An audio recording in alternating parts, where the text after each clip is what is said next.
What's happening, friends? Welcome back to Dynamo DeFi. My name is Patrick, and on this channel I talk about cryptocurrency, decentralized finance, and economics. So if you like those topics, be sure to like and subscribe. Today's video is another tutorial, and this one will be a bit different, but I think this topic is extremely important, maybe the most important thing, and it's also one that I've gotten several requests on. Shout out to the people on Twitter that requested this video. So the topic today is how to take profits in crypto and DeFi. And I'll go through 5 principles that will be important for taking profits. And the reason I think this is especially important is that you can see on this chart, Bitcoin just has had an amazing, tremendous run up the past 2 weeks and really just since the bottom in the summer. And it's approaching all-time high. It's not there yet, but it is hovering around 61,000 as I'm making this video. All-time high is around 64,000. So yeah, if it goes above that, then and we could see some incredible gains on our altcoin holdings. But it's important to know how to take profits and to remember to take profits, because otherwise you can give back all of your gains and you'll have nothing to show for it but a story. So what we'll do today is hopefully show you some strategies for taking profits so that way you can secure your gains. Let's jump into it. So we'll go through 5 principles, like I said. So the first principle is, and this is tough for a lot of people, but accept that you will not sell the top. It hurts, but you're probably not going to catch the exact top. You might not even catch the exact 2x. So if you have a coin that does 10x and you sell it at 5x or 6x, then that's still a pretty big win, right? Because that last 2x can sometimes happen in the span of 1 or 2 days, and it's really difficult to catch. I'll show you an example now of what I'm talking about. So this is Ethereum all the way back in 2017, and we'll look at this example a few times, but you can see that people who bought it early in 2017, they bought it, I think earlier in 2017 it was below $100, but the chart doesn't go back that far. Around here is where I got into the market, and then it just ran up to $1,400, and it was there for twice, but for the span of maybe a day, right? And then it crashed down. And so anyone who sold in this range, if they bought back here, won. They made good profits. But the problem is, if you think you're going to catch the exact top, then unless you get lucky or you have just incredible technical analysis, it's unlikely. So that is the first principle of taking profits. Accept that you won't sell the top, and then it will make everything else much easier. Second principle is to set price targets. So we'll go through an example of this in a second, but what this means is, if you haven't already, you should look at your crypto holdings and then say, what prices do you want to take profit at? And one thing a lot of people mess up with this is they think that means what price are you selling everything at? That's not the case. You're saying, you might, for example, say at the first price, I'm going to sell 20%. At the second price, I'm going to sell another 20%. At the third price, I'll sell 40%. And then I'll just let the rest ride and go where it goes. And you can adjust this based on your risk. Like I said, we'll do an example, but don't think that you have to sell everything at once. Another thing that it's important to note is that, and this a lot of people really have trouble with this, but recognize that even good projects can become overheated. And we'll hop back to our Ethereum example for this. So you can see here, and again, this is in 2017, going into early 2018, Ethereum was, really was all the rage, as it still is in some respects, and so it just had this tremendous run up from $700 up to $1,400, even though that seems low compared to today's price, but that was incredibly high at the time. And then it just had this massive, 20-40% correction in the span of, this is a 1-day candle, so in the span of 3 days, it just dropped all the way down, briefly dropped all the way 50%. And you can imagine that what people were saying here was, buy the dip, Ethereum's going to $2,000, $3,000, and then it started to correct here, and people said, hope you bought the dip, and then it just went down and bled out for the rest of the rest of that year until it bottomed out. Let's find it. I really just want to get this for effect. Bottomed out all the way under $100. And my point here is not that this exact same type of correction is going to happen again, where Ethereum goes down 95%. But my point is that Ethereum was a good project then. It's a good project now. But even good projects can become overheated when in a market like crypto, where you have a lot of people speculating on things. So keep that in mind as some of your projects do insane multiples. You might be right about the project, but you might have the wrong timeline. And perhaps you're comfortable holding through a 95% correction. I would prefer not to, just for mental health. I held through a 95% correction on Ethereum once, and I'd like to avoid that again, because I could have sold and then bought back much lower and had more. Another example of this, and this is outside of crypto, is Amazon. So everyone's familiar with Amazon. What a lot of people don't realize is that Amazon was also all the rage in the late 90s. And so it's had its stock run up from a penny stock all the way up to $85, $86. And then it just had a massive correction all the way down to $5 or $6. So people who bet on Amazon then and thought Amazon was going to be this the next big thing and this huge company were right. They were just off by a few decades. Now Amazon stock is at $3,400. So recognize that you might be right, but with the wrong timeline. And so it's never a bad thing to take profits. All right, so that is principle number 2. Next up, we have principle number 3, and we're going to start getting a little bit... Oh, you know what? I forgot to set the price target, so excuse me. We'll go back to that. So for this example, looking at taking profits today, we're going to look at Phantom, one of my favorite coins. So for this example, imagine you had bought Phantom back in August when it was accumulating around 50 cents.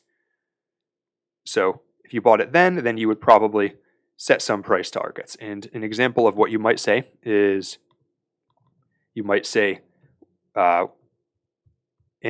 people would want to take more risk, but let's say when it gets to 150, we're going to sell 20%. When it gets to $2, we're going to sell another 20%.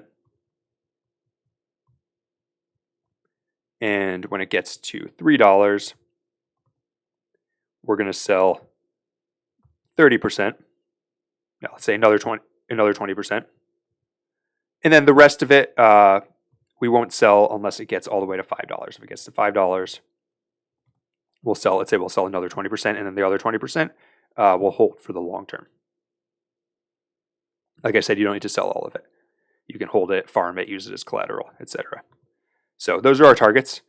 And so if you had set these targets, then you would have seen Phantom run up to 150. And again, hindsight's 2020, but you would have seen Phantom run up to 150. You would have taken profits early, so because it went all straight to 197. But you would have taken some profits there, and perhaps you would have taken some profits here as well. That's really up to you. It's okay to bend these a little bit, but you don't want to play with them too much. And then when it dipped back down, you could always buy back in if you want to, right? We'll talk about what to do with your profits later in this video, but you don't necessarily. It doesn't mean you're out of the market. It just means that you're reducing your risk to the market. And so once Phantom dropped down back to $1, back to $1.20, and you took profits up here, maybe up here, then you could buy back in here. And then if you didn't take profits here, then if it was $2, then you would have definitely taken profits here. And so you've still kept most of your Phantom in the market, but at this point you've taken out your initial investment several times over. So you've guaranteed that you'll make a profit on this. And that's really what it's about, right? All right, so let's go back to the PowerPoint. That's an example of price targets. So the third thing that you want to do is establish your accumulation coin. And what do I mean by this? This is a simple one. So for most people, their accumulation coin is either dollars or whatever the currency of your nation is, or Bitcoin. Some people it's Ethereum. So that is, when you're taking profits, is your ultimate goal to accumulate more dollars, to accumulate more Bitcoin, to accumulate more Ethereum, etc. And what I do is I have sort of what I consider to be ecosystem-specific accumulation coins and and I have my global accumulation coin. And so what I mean by ecosystem specific is that if you're investing in the Phantom or Avalanche ecosystem, then my goal when I'm doing that is always to accumulate that ecosystem's native gas token. So if I'm investing in Phantom, then what I want to do is I want to be increasing the number of Phantom that I have. And why is that? Because otherwise, I'm just wasting my time. If I'm buying other ecosystem coins, I'd be better off just holding Phantom if I'm not increasing the number of Phantom. So that's kind of what I mean by an ecosystem-specific coin. And then also for the global accumulation coin, the way I look at it is, for me, it's generally dollars, because my mortgage is in dollars. To be frank, my bills are in dollars. Most things day to day are still priced in dollars. So my ultimate goal is to have more dollars at the end of this bull run than I had starting. So that is setting an accumulation coin, and that's just important to recognize, like I said, because otherwise you won't know what your goal is, right? And additionally, you won't know what your goal is, and more importantly, that you might waste a lot of effort, because say your goal was to accumulate Bitcoin and your other coins were underperforming Bitcoin, well, then you would be better off just holding Bitcoin. So that's why it's important to recognize what you're trying to accumulate. Fourth point is to add or remove risk as appropriate.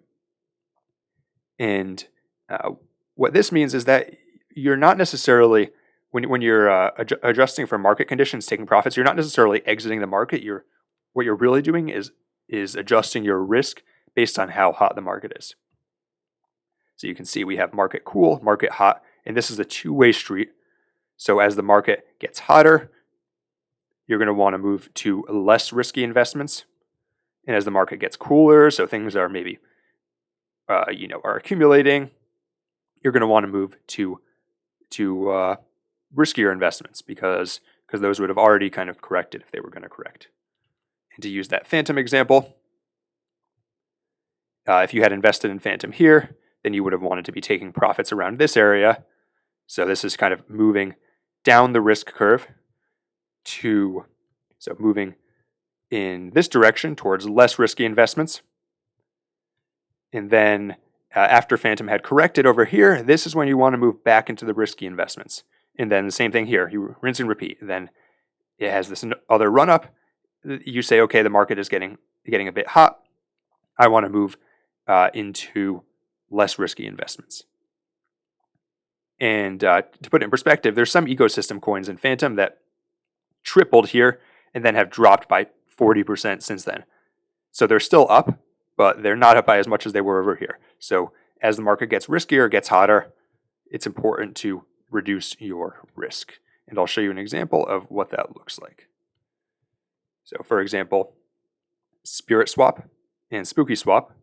If you're new to this channel, those might sound crazy, but those are actually two large DeFi projects built on the Phantom network. And what that means is that when Phantom goes up, these go up more typically. So these are riskier. And when Phantom goes down, these also go down more. And so as the market gets hotter, you want to be taking profits from here to Phantom and from Phantom to Bitcoin, to dollars, or to rotate it into something else that is in this cool phase. So maybe into a different project. Let's see.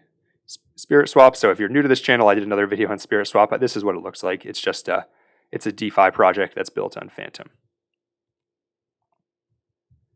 And this also works for liquidity pools. So for example, and this is what I've been doing in the Phantom network. I'll tell you up front. So I had some coins in the Spirit Phantom liquidity pool, some coins in the Boo Phantom liquidity pool, and some in the Phantom USD pool. As Phantom got hotter, I reduced my quantity in these, moved some to here, and then I also moved some from here to here. And then as the market cooled down again, I did the reverse. I moved some from these pools over to Phantom USDC, and some from here over to here. And so the net result of this is that if you manage this appropriately, you can actually end up with more of the coin you're trying to accumulate. So in this case, I'm trying to accumulate Phantom. If you manage this risk appropriately and move back and forth, you would actually end up with more phantom than you would have if you did nothing. And some people don't like to rotate back in, by the way. If you want to just take profits here and not move anything back in, that's totally fine. Another great strategy is when you move profits back to the cooler market, don't move all of them. Keep half of them here, move half back, or keep a third here, move 2/3 back. That way, you're just securing some for yourself for the future. One thing I want to mention here is the Curve Tri Pool that I called out. So that is a great place to take profits if you're doing liquidity pools. That's on Curve Finance, curve.fi, which is on Phantom Network, Ethereum, Polygon, Avalanche, and I think one or two others. And the Tri Crypto Pool is dollars or dollar stablecoins, Bitcoin, and Ethereum. And you can see here it's pulling about 30%, so pretty nice, and it's on 3 of the safer assets. So if you're in riskier coins, one great strategy is take profits and just put it in here, and then over the course of the bull run, accumulate this. And then if you want to take more out and actually put it in your bank account or use it to buy something, that's your prerogative too. Everyone has their own goals. I certainly have some things that I'd like to buy if my investments pay off. And so unlike some people, I would not begrudge you at all, right? We're in it for the tech, but let's be honest, we're all here. Most of us are here to make money at the end of the day. Probably all of us are. So make sure you pay yourself. And the final principle of taking profits, and this is more of a heuristic, but when you feel the urge to tell a friend about your gains, it's usually time to take profit. And I've seen this play out over and over again, sometimes when I didn't take profit, where when you get the urge, you find yourself pulling out your phone to take a picture or take a screenshot of a coin that you bought that's up 10x because it just grew so fast that it's astounding you. That's probably a good time to take profit. And just think of this next time you feel the urge to do that because, like I said, sometimes it goes up more, but this has almost never failed for me. And it's just really a gut thing, but when you're over the top euphoric and you're telling people about it, usually it means that it's time to get out.